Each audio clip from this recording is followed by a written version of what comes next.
మద్గురుదేవులు శ్రీ లక్ష్మీదేవి సమేత అభయానంద స్వామి వారి పాద పద్మములకు ప్రణమిల్లుతూ పరమార్థ విచారణ 1. దేహియో బీజము వృక్షము దేహంబని శృతులు బల్క తెలియరదేమో మోహంబు విడువలేకను దేహిని నిజమనుచునమ్మ దేహమేమోరా దేహి దేహమొకటే దెలయమురా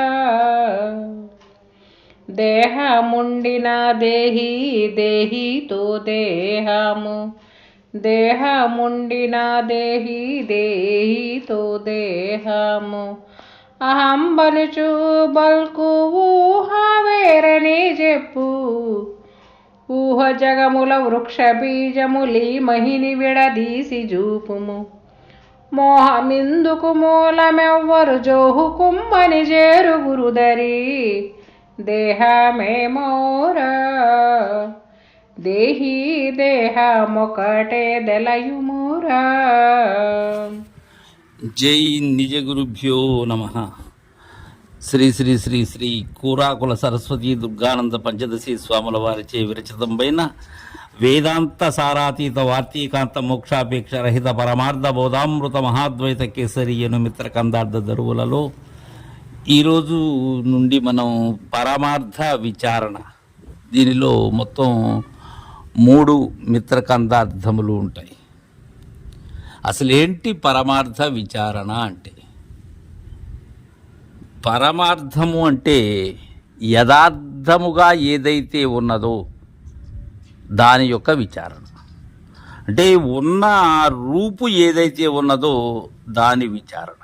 ఇది సుస్పష్టంగా తెలిసినప్పుడు మాత్రమే పరిపూర్ణ బోధ గురుదేవుని ద్వారా మనకు అవగతమవుతుంది. ఏమంటున్నారంటే దుర్గానంద పంచదశి స్వాముల వారు, దేహియ బీజము వృక్షము దేహంబని శృతులు బల్క తెలియరదేమో. బీజము ఏమై ఉన్నది? దేహి అయి ఉన్నది. అంటే నాలో ఉన్న సర్వసాక్షి అయిన చైతన్య రూపము ఏదైతే ఉన్నదో అది బీజం. మరి వృక్షమేది? ఈ దేహము అంటే ఏ దేహం? ఈ మాంసమయమైనటువంటి దేహం కాదది. గుర్తు ఎరిగేటువంటిది ఏదైతే ఉన్నదో ఆ దేహమే వృక్షమని శృతులు బల్క తెలియరదేమో అని ఏం చెప్తున్నాయి మనకు? జ్ఞానాన్ని మనకు సమపార్జించినటువంటి ఋష్యాదులైనటువంటి వారు వారి యొక్క దృష్టితో దర్శించినటువంటి ఆ ద్రష్టలు అందజేసినటువంటి శృతులు అంటే వేదములు. ఈ 4 వేదములు కూడా దేహి అనేది బీజమని, వృక్షము అనేదే దేహమని తెలియజేశాయి. అయితే ఈ బీజము వృక్షము ఒకదానిని వీడి ఒకటి లేదు. ఒకదానిని వీడినట్లయితే ఇంకోటి లేదు. విత్తనము లేనిదే చెట్టు కానీ, చెట్టు లేనిదే విత్తనము కానీ అవి వీలు కాదు. తెలియరదేమో మోహంబు విడువలేకను దేహిని నిజమనుచునమ్మా దేహమే మౌరా దేహి దేహమొకటే దెలియుమురా. మోహంబు విడువలేకను, అజ్ఞాన అంధకారంతో మోహం విడువలేక. దేని మోహం విడువలేక? నేను అనబడేటువంటి ప్రజ్ఞ ఏదైతే ఉన్నదో దాని మోహాన్ని విడువలేక ఈ దేహిని నిజమంటున్నారు. అంటే చైతన్య రూపమైనటువంటి ఆత్మ ఏదైతే ఉన్నదో అది శాశ్వతమనేటువంటి భావన, అలాంటి భ్రమతో ఉన్నారు.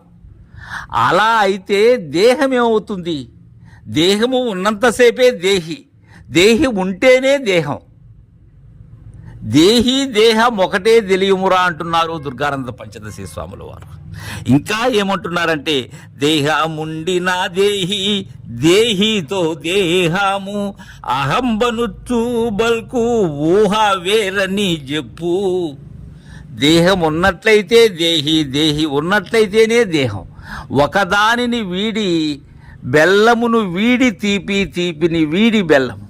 పుష్పమును వీడి తావిని వీడి పుష్పము ఎలా లేవో తద్విధానంగానే ఇవి ఒకదానిని విడచి మరొకటి దానికి మనుగడ లేదు. ఈ నేను మేనుల ద్వయం రెండు ఒక్కటే. అయితే ఈ దేహితో దేహము అహంబనుచు బల్కు ఊహ వేరని చెప్పు, కుదురుతుందా? కుదరదు. అహం బ్రహ్మస్మి అనేటువంటిదేదో అది వేరుగా ఉన్నదా? లేదు. వేరని చెప్పు. ఊహ జగముల వృక్ష బీజము లీమహిని విడదీసి చూపుము, మోహమిందుకు మూలమెవ్వరు జో హుకుంబని జేరు గురుదరి.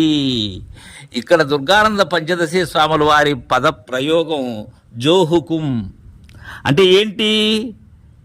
ప్రభు అయినటువంటి వారిని ఆజ్ఞాపించమని వేడేటువంటిది ఏదైతే ఉన్నదో అది జో హుకుం.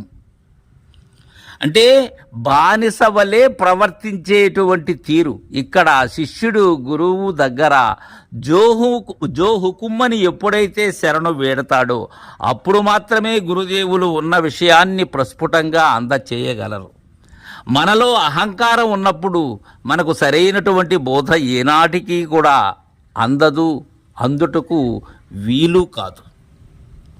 అందుకే అంటున్నారు ఊహ జగము వృక్ష బీజము ఈ మహిని విడదీసి చూపు అంటున్నారు. ఎవరి వల్ల సాధ్యం కాదు. కారణం ఏంటంటే ఊహ అనేదే జగత్తు. ఈ నా యొక్క ప్రతిబింబమే జగత్తు. జగత్తుకు మూలం నేను. అలానే వృక్షానికి మూలం బీజం. బీజం ఎక్కడి నుంచి ఉత్పన్నమవుతున్నది? వృక్షము నుంచే ఉత్పన్నమవుతూ ఉన్నది. ఒకదానికి ఒకటి విడదీయరాని సంబంధం అది. కావున వాటిని విడదీసి చూపటం అనేది అది సాధ్యం కాదు. ఎందుకంటే అవి రెండు ఒక్కటే కాబట్టి. ఒక్కటైన దానిని విడదీసి చూపుట ఎవరి వల్లనూ కాదది. ఎందుకంటే అవి ఉన్నదే ఏకరూపంగా. మోహం ఎందుకు మూలం ఎవ్వరు? దీనికి మూలం ఎవరున్నారు? ఎవ్వరూ లేరు. నాకు నేనే మూలం. నేనే జగత్తుకు మూలం. జగత్తే నాకు మూలం. కాబట్టి ఈ విషయాన్ని తెలియాలంటే జోహుకుమని గురుదరి చేరమని మనకు పరమార్థ విచారణ మొట్టమొదటి మిత్రకందార్థం ద్వారా తెలియజేశారు. తరువాయి మిత్రకందార్థం రేపు ముచ్చటించుకుందాం. జై గురుదేవా.